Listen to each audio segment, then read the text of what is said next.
Olá, meus queridos, bom dia. Tudo bom com vocês? Então, vamos retomar, né, com os nossos conteúdos. Espero que vocês tenham descansado, tenham aproveitado aí o mês de dezembro para descansar e agora a gente dá sequência, concluindo o nosso ano letivo nesse mês de janeiro, certo? Então, nós vamos concluir o módulo 4 e logo em seguida, né, vamos passar aí para o módulo 5. Então, você pode pegar o seu módulo 4 na página 22, que nós vamos ver algumas questões sobre verbo. Então, é importante, né, vocês estarem aí com o módulo em mãos para poder seguir a explicação, certo? Nós sabemos que o verbo ele é a classe de palavras que, primeiramente, né, expressam uma ação, só que não somente ação, mas também fenômeno da natureza. Outros processos que nós vamos ver mais adiante, e os verbos, e também pode expressar estado ou característica. Então, nós vamos ver aqui algumas questões ligadas a essas palavras, a respeito, né, dos verbos. Essa classe de palavras, os verbos, eles são essenciais na formulação das frases. Então, nem toda frase, né, tem um verbo, mas as orações possuem verbos e eles são classes de palavras fundamentais no sentido e também faz parte da classe das palavras variáveis, que são aquelas que modificam, né, que podem sofrer alteração conforme o tempo, conforme a pessoa, conforme o modo também. Então, nós temos aqui um trecho da reportagem que diz: já as crianças têm energia de sobra nas ruas de terra batida de Bissau, capital do país, brincam de cerca-seca, como pega-pega é conhecido. Também jogam malha, amarelinha e brincam de surumba-surumba. Os brinquedos são inventados com peças que encontram aqui e ali. Meninos se divertem empurrando pneus e criam carrinhos com qualquer roda. Então, observe que ao longo do texto nós temos algumas palavras é, destacadas e essas palavras elas são verbos. Tem, brincam, jogam, brincam novamente, são, encontram. Então, todas essas palavras, elas estão no tempo presente e o que que elas indicam? Elas indicam que os fatos acontecem habitualmente para mostrar a realidade cotidiana das crianças. Então, aí retomando, relembrando, nós já havíamos começado esse conteúdo. Então, o verbo no tempo presente, ele pode, mas é uma reportagem de algo que aconteceu no passado, é a reportagem que vai falar de algo que aconteceu, sim, mas o tempo presente ele é utilizado para expressar também algo habitual. O que é habitual? Que acontece constantemente. Então, não é algo que aconteceu e pronto, acabou. Né? Não é algo acabado, não é um fato acabado, mas é algo habitual, algo que ocorre com certa frequência, algo que é da cultura, que é do cotidiano. Então, aí utiliza-se os verbos no tempo presente. Página 23, nós temos: se o repórter apresentar o relato como algo que ficou no passado, como poderia reescrever o parágrafo a seguir? Então, aí nós teríamos, né, uma reescrita. Você pode ver aqui, que inclusive eu acredito, né, que em uma das turmas que a gente dividiu, eu já tinha feito,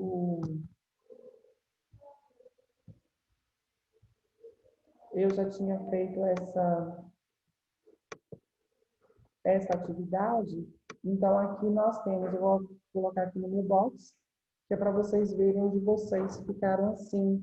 Os brinquedos foram, ou eram, ou você pode colocar, tinham sido inventados com peças que encontram ou encontravam aqui e ali. Meninos se divertem, divertiam empurrando pneus e criam ou criavam carrinhos com qualquer roda. Então, aí, vocês podem utilizar esses verbos em qualquer tempo, em qualquer uso, né, do pretérito, que é o caso do passado, tanto do perfeito como imperfeito. Seguindo, nós temos, com os verbos no passado, tem-se a impressão de que os fatos relatados não estão mais ocorrendo. Ou seja, as crianças não inventam mais brinquedos e não se divertem mais. Então, quando a gente faz a reescrita para o tempo do passado, nós vamos perceber que soa um sentido no texto de algo acabado. Então, de algo que não existe mais. E aí, esse tempo, né, que é o pretérito, que a gente chama, né, o passado, na língua portuguesa, de pretérito. Então, o uso dos verbos no tempo presente é mais apropriado para um relato que trata de um fato rotineiro, comum no tempo atual. Então, quando eu escrevo um relato sobre algo que não só aconteceu uma vez comigo ou no lugar onde eu moro ou que eu fui, mas que é de frequência acontecer. Então, aí eu posso utilizar o tempo presente. Observe manchetes de jornal, títulos de notícias. Geralmente trazem um verbo no presente, mesmo que se refira a um fato já acontecido. Por exemplo, chuvas voltam a atingir São Paulo e a cidade entra em estado de atenção. Então, observe que isso é algo do passado, observe que foi um fato ocorrido, mas que aí utilizou-se o tempo presente. Por quê? Continua chovendo, pode novamente acontecer, é normal que isso aconteça, ou melhor, é natural, né? Que é da natureza. Esse uso do tempo presente é uma forma de aproximar o fato ocorrido do momento em que a notícia é divulgada e assim atrair a atenção do leitor. Então, quando o leitor ele lê uma manchete de jornal, ainda que aquele fato, né, tenha acontecido há muito tempo, ele sente como que aquilo estivesse acontecendo no momento que se fala, ou no momento que se lê, no momento que se ouve. Por quê? Por conta do tempo presente que é empregado nos verbos. Então, na brincadeira surumba-surumba, as crianças riscam um círculo no chão de terra com um galho de árvore. Vários participantes ficam dentro da área marcada e um fica fora, correndo ao redor do círculo. Esses verbos, eles indicam o quê? As ações das crianças. Então, observe o que elas fazem. Elas riscam, elas ficam, e um fica de fora e o outro correndo. Então, esses verbos, eles expressam ação. Então, há verbos que podem expressar um estado, certo? E aí, por exemplo, quando aqui vai dizer dentro da área fica, e uma fica fora, esse verbo fica aqui poderia ser também um estado como a criança ela está. Mas aqui diz uma ação, né? Que ela fica para fora do círculo. Leia estes outros trechos da reportagem. O crioulo é a língua mais falada no país. Futebol é o esporte preferido da maioria das crianças. Nestes trechos, os verbos indicam ações? Não. Os verbos trazem a ideia de características de qualidades para afirmação. Então, quando eu digo que o crioulo guineense é a língua mais falada, então observe que não é uma ação do sujeito. Não, o que é o sujeito? Nós vamos ver, vocês verão isso no sétimo ano, né? Os termos essenciais da oração. O sujeito é aquele que faz a ação ou aquele que sofre a ação do verbo. E nesse caso aqui, nós não temos uma ação, nós temos uma característica ou um estado. Então, o crioulo guineense é a língua mais falada, que é do verbo ser. Então, o verbo ser, ele é um verbo que expressa o que? Estado ou característica. Leia outros exemplos de uso de verbos que não indicam ações. As brincadeiras das crianças de Bissau são divertidas. As crianças parecem felizes em suas brincadeiras. Então, observe que as crianças de Bissau são divertidas, então, elas são, é a característica delas.